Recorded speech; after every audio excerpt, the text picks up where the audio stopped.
It's been a little while since we've had an update on the war in Ukraine. We were told that an offensive was coming, the Bakhmut offensive, and it has begun. Ukrainians are now mobilizing, and apparently we've got 2 Russian commanders killed in this latest military drive. Let's bring in Tony Shaffer, a former U.S. Army Reserve Lieutenant Colonel and now author of, well, not now author, he's been author of Operation Dark Heart for about 15 or 20 years.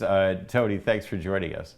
Hey, great to be here, Larry. Thanks for having me. I was just rearranging my bookshelves the other day, actually, and I had my copy of Operation Dark Heart. I do love how badass it is with everything like retracted out of it. It's a beautiful thing. Well, thank you. Well, and I had the benefit of actually living it. And by the way, I think people tend to forget Lieutenant Colonel was my cover, and it's one of those things that stuck. I know it's hard to explain to people, but that it's more complicated than people understand. But that's for another day. So you're not a Lieutenant Colonel. I'm Lieutenant Colonel. You're actually a 5-star general. I had to be a Lieutenant Colonel as part of the cover. You had to be a real one to be a real one, Gotcha. so to speak. So it's complicated. I don't even want to know. Let's talk about this offensive in Ukraine. Sure. First of all, I saw some images of this. This is trench warfare, man. It's literally looking like something out of World War I. Yeah. Which I guess makes sense because they're still basically battling over beefs from the Ottoman Empire. They are. I mean, Larry, these are people, these are cultures cut from the same cloth. They have had a relationship going back hundreds of years. So when you start, kind of bare knuckling it out, you kind of revert back to what you know. And these folks have gone back to the most base form of warfare, very personal, very in your face. This is tribalism gone wild. And when you look at the trenches they've built, you look at how they've adapted 21st century technology to some of the most primitive World War I level tactics. It's amazing. Drones killing people one by one, dropping hand grenades on them. Yeah. I mean, it's just incredibly savage, and it's hard to watch. And to that end, I'm going to play for you in a few moments President Trump's response about the Ukraine war last week at that CNN town hall, and I want to get your reaction to it because people think it was controversial what he had to say. I want to get to that in just a few moments, but in the meantime, we know that President Zelensky met with the Pope over the weekend. I don't think there was any commitment for the Swiss Army Guard to go and join the fight. Too bad. But he did get a commitment from the British government for more troops, more money to help fund his troops. He continues to garner support from the West. Is there at this point an end game on this offensive? No, they're actually using the so-called offensive we're now seeing transpire, invoke, whatever word you want to use to describe it, as part of the need to show that Ukraine can win. That's what they're trying to do here, Larry. That's why they've launched, I would argue, prematurely. They're not ready. All of the different Western assets that have been given to them are not lined up ready to go in a cohesive, focused force multiplier manner. So I'm skeptical of any ability for them to successfully demonstrate their ability to beat the Russians. Is that a fault of the commanders? I mean, is it for a lack of it's a fault of lack of money? It's a fault of the politicians. Zelensky and the other politicians feel that a demonstrated statement of success, even if it's marginal, is more important than waiting to achieve overwhelming force and slam into the Russians and achieve at least a victory where you push them back. That's why you see, literally yesterday, Larry, the gains and losses were 500 meters, half a kilometer. And this is what's going on every single day. And yet somehow, Larry, that 500 meters regained by Ukraine is considered a victory. Yeah. Do we have that video of President Trump last week?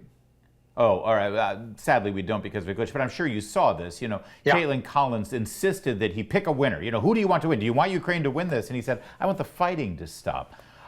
Is that I've been told that that's basically Trump taking sides with Russia and throwing Ukraine under the bus. Do you see it that way? I'm fed up with this. Look, Larry, as I've said on your show and other networks, I look at this like a yeast fungus taking on mold. I would not take a side in that fight. We should not take a side in this fight.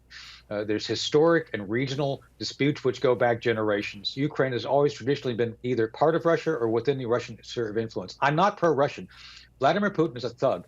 It's just to somehow deviate from the facts as they are to facts that people want them to be is insane. And I agree with President Trump. We need to find a path to stop the fighting. The savagery which is going on does not benefit anybody on the planet except those who wish to try to somehow have this wet dream of pushing Ukraine into the EU sphere of influence. It's just not in the cards. By the way, I mean, President Trump at his CPAC speech in 2022, just weeks after the invasion, did condemn Russia for the invasion, said that it was the wrong thing to do. Of course. But you're right. I mean, here's what's fascinating. Here's the headline. Tony Shaffer, Donald Trump, and Barack Obama all agree, because that's exactly what Obama said at the time. We can't take sides in this. This goes way deeper and way too entrenched. It does. And look, I was part of those who really wanted to arm up Ukraine. I believed that it was in our interest at the time to help Ukraine at least establish a credible deterrent from invasion. I was all for that.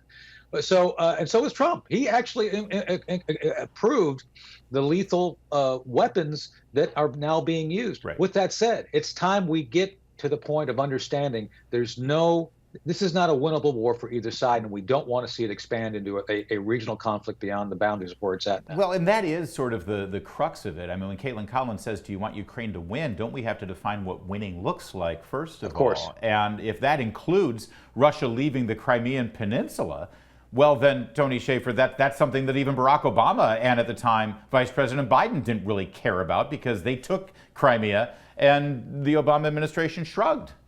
Right.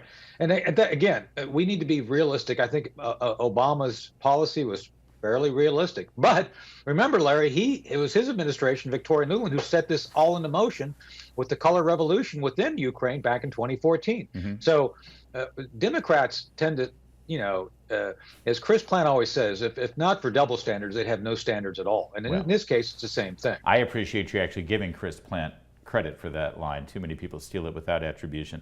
Let's go to this. We got a new video that emerged this weekend that showed a phenomenal explosion in the city of Khmelnytskyi, Ukraine. Take a look at this. Reportedly, this is a munitions warehouse. Let's take a look.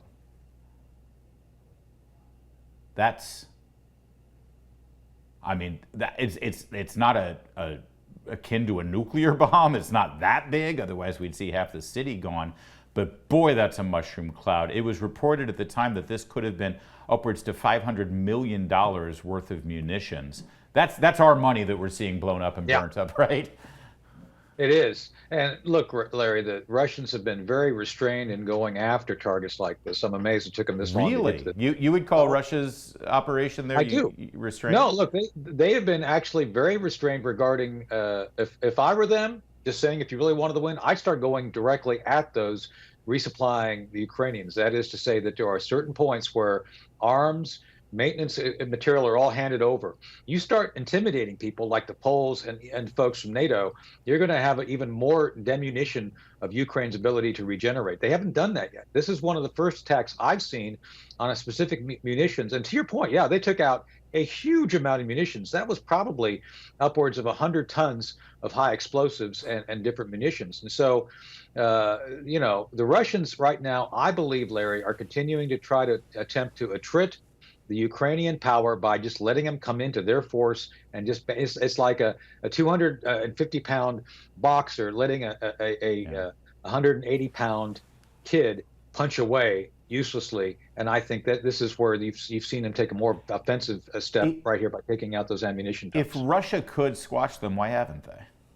Because the world is watching, Larry. Much of what they're doing goes to two audiences, and we're not one of those audiences. The rest of the world is watching. Africa, Asia, China.